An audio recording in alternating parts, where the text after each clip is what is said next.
میرے بھائیوں یاد رکھیے گا، نبی پاک علیہ السلام نے خود 2 ٹوک لفظوں میں اس دنیا کا تصور ہمارے سامنے بیان کیا۔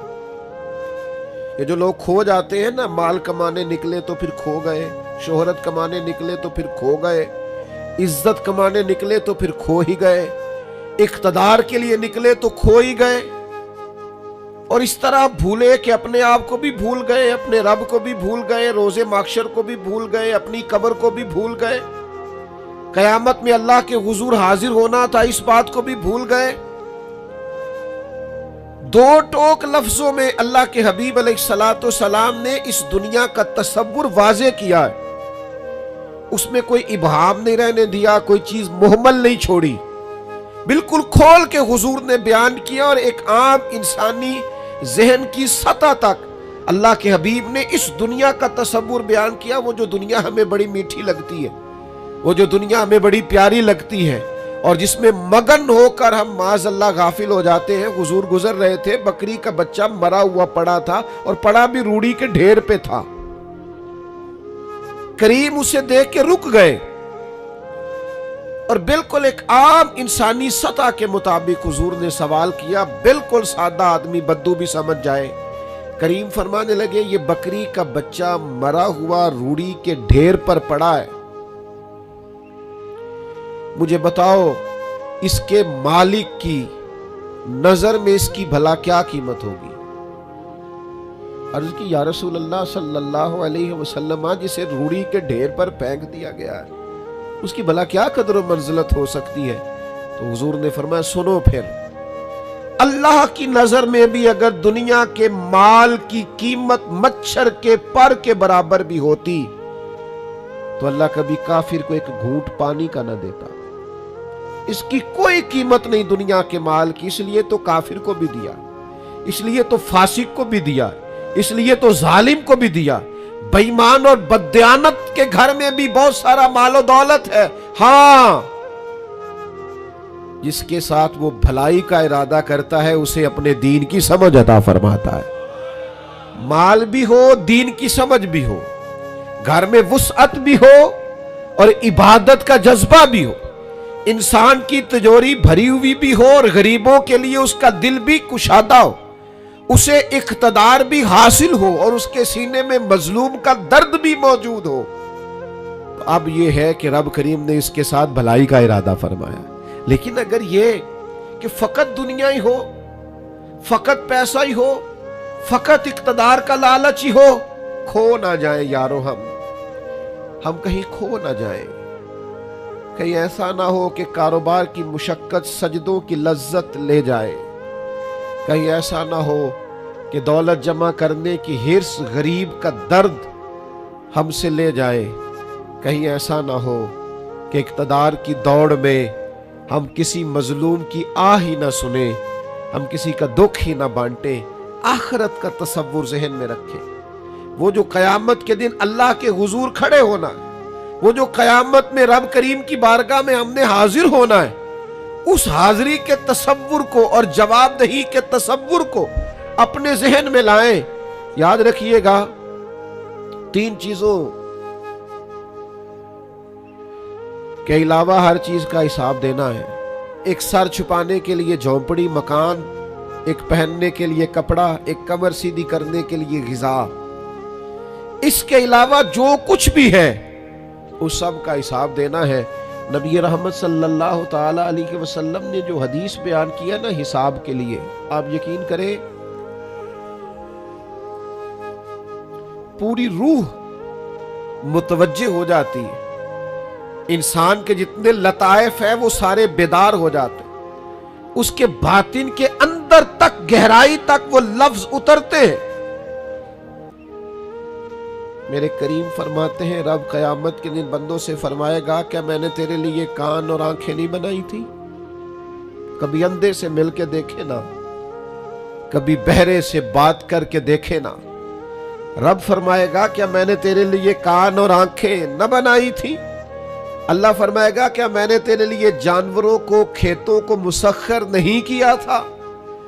ہر جانور پر تو سواری کرتا ہے، جانوروں کے گوشت کھاتا ہے، جانوروں کا دودھ پیتا ہے، کھیت کے اندر ہل چلاتا ہے، اناج ہے، پھل ہیں، سبزیاں ہیں۔ هو الذی خلق لکم ما فی الارض جمیعا، زمین میں جو کچھ ہے حضرت انسان کے لیے پیدا کیا۔ اللہ فرمائے گا تیرے لیے کان بنائے، آنکھیں بنائی، تیرے لیے مسخر کیا جانوروں کو، تیرے لیے مسخر کیا کھیتوں کو۔ پھر رب کہے گا میں نے تجھے خوشحالی دی، میں نے تجھے سرداری دی۔ پھر اللہ فرمائے گا یہ بتا کیا تجھے مجھ سے ملنے کا یقین نہیں تھا؟ کیا تجھے یہ خبر نہیں تھی کہ تیری رب سے بھی ملاقات ہوگی، تجھے اللہ کے حضور بھی حاضر ہونا ہے، تجھے اس کا یقین نہیں تھا؟ اور حدیث پاک کا جو آخری جملہ ہے وہ ہر دل پر دستک دیتا ہے۔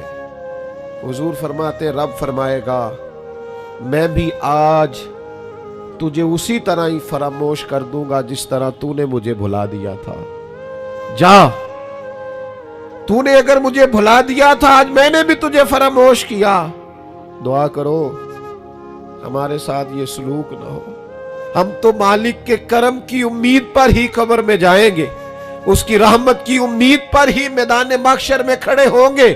باقی پتہ سارا ہے سردار نو کیتیاں دا، ایدہ پردہ پایا ہی تیرا پلا ہو سی۔ خبر تو ساری ہے، پتہ تو سارا ہے، علم تو سارا ہے۔ سب سے زیادہ ہم جانتے ہیں کہاں کہاں نافرمانی ہوئی۔ یاد رکھنا اس کے حضور کھڑے ہونا ہے، اللہ کے حضور جواب دینا ہے۔ اگر ظلم کیا ہے ملازم پر تو جواب پھر بھی دینا ہے، ظلم کیا ہے گاہک پر تو جواب پھر بھی دینا ہے، اگر ظلم کیا ہے پڑوسی پر تو جواب پھر بھی دینا ہے۔ فَوَرَبِّكَ لَنَسْأَلَنَّهُمْ أَجْمَعِينَ، محبوب تیرے رب کی قسم، اپنے لفظوں میں بات کروں،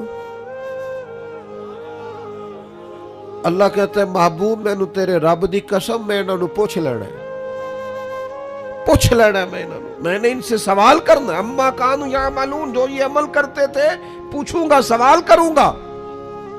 اور میرے نبی پاک صلی اللہ تعالی علیہ وسلم کے غلاموں، اگر ظلم کیا ہے بیوی پر حساب پھر بھی دینا ہے، اگر وراثت کی تقسیم پر زیادتی کی ہے بہن بھائیوں سے حساب پھر بھی دینا ہے، اگر تربیت ٹھیک نہیں کی اپنے بچوں کی تو حساب پھر بھی۔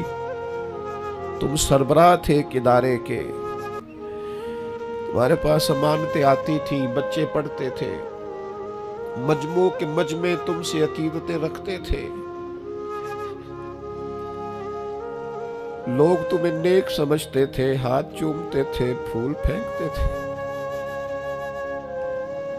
تم نے بڑی عزتیں سمیٹی، تم نے خوشحالیاں اور سرداریاں سمیٹی۔ فَوَرَبِّكَ لَنَسْأَلَنَّهُمْ، تمہیں حساب دینا ہے۔ آج بڑے بڑے لوگ حساب کے ڈر سے کانپ گئے۔ بغداد کے شیخ عبد القادر جیلانی حرم مکہ میں سر سجدے میں رکھ کے کہنے لگے مہربانی کرنا مجھ سے حساب نہ لینا۔ خواجہ حسن بصری کہتے ہیں میں حرم میں تھا، اپنے حجرے میں تھا، کسی کے چیخنے کی آواز آئی، یا اللہ معاف کر دے، یا اللہ معاف کر دے، حساب والے دن میرے اوپر نرمی کرنا۔ فرماتے میں نے کہا کوئی گناہگار آہوزاری کر رہا ہے، میں جا کے تسلی دیتا ہوں۔ اور جب میں نے جا کے چہرہ دیکھا، فرماتے کلیجہ پھٹ گیا، وجود کانپ گیا، اور میں اس دعا کرنے والے کے قدموں سے لگ گیا۔ لوگوں تمہیں پتہ ہے وہ کون تھا جو دہائی دے رہا تھا کہ مالک حساب نہ لینا؟ وہ حسین کا کربلا میں تنہا بچ جانے والے صاحبزادہ امام زین العابدین تھے، وہ شیر خدا کا پوتا، فاطمہ کا جگر پارا، تعلیم امت کے لیے حرم مکہ میں اللہ کے حضور آہوزاریاں کرتا ہے۔ مالک وَلِمَنْ خَافَ مَقَامَ رَبِّهِ جَنَّتَانِ، اللہ کہتا ہے جو میرے سامنے کھڑے ہونے سے ڈرے گا میں 2 جنتیں دوں گا۔ امام زین العابدین حرم مکہ میں کہتے ہیں مالک حساب نہ لینا، مہربانی کرنا، پردے رکھنا، زین العابدین آپ کا تو پلو پکڑ کے ساری امت جنت میں جائے گی، آپ کے تو قدموں سے لگ لگ کے ہمارے باپ ہمارے دادا جنت میں جائیں گے، آپ کی دادی سیدہ پاک کے آنچل میں چھپ کے تو ہماری بیٹیاں پناہ مانگیں گی، ہماری مائیں ان کے قدموں سے لگیں گی تو جنت کے راستے کھلیں گے۔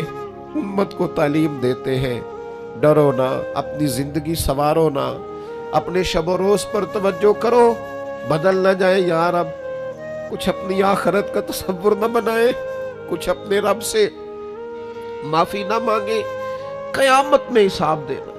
وہ کہتا ہے تمہیں سامنے، اور نبی پاک علیہ السلام کی احادیث، آثار اور ساری چیزیں سامنے رکھ کے علماء نے ایک نتیجہ نکالا ہے، فرمایا قیامت کے دن سب سے پہلا حساب علماء کا ہوگا۔ انہوں نے عزتیں زیادہ سمیٹی ہے نا۔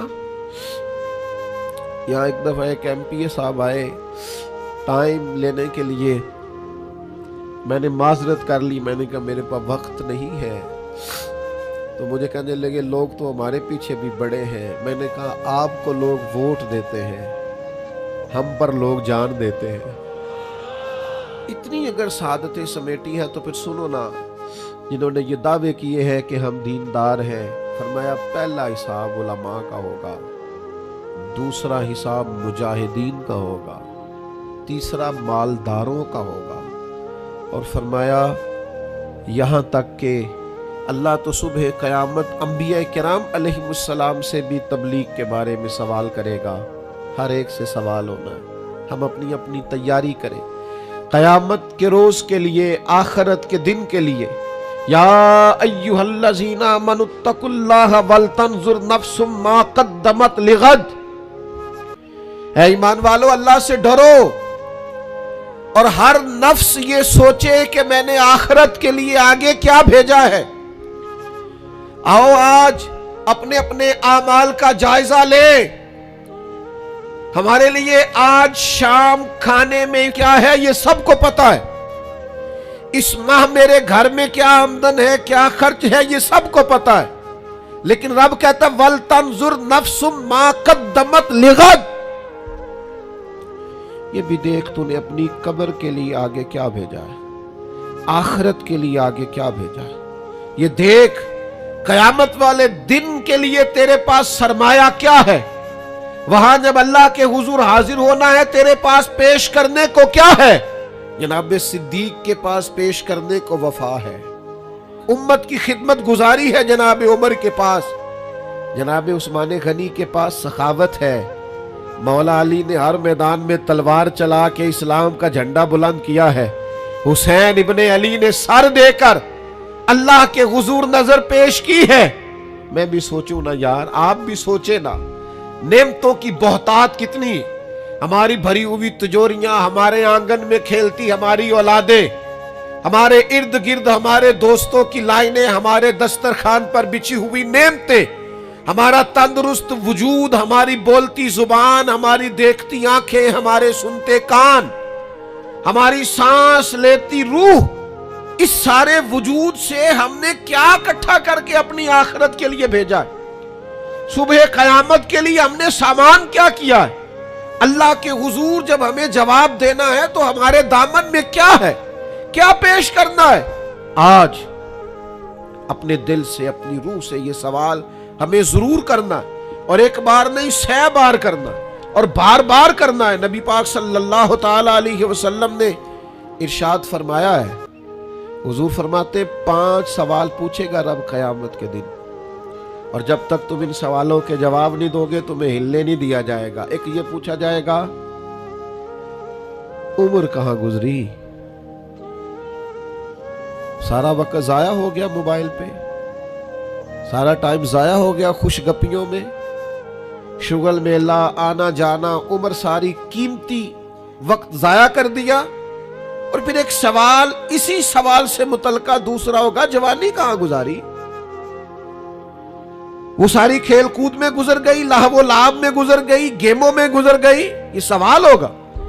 اور تیسرا سوال رب پوچھے گا بتاؤ نا مال کہاں سے کمایا،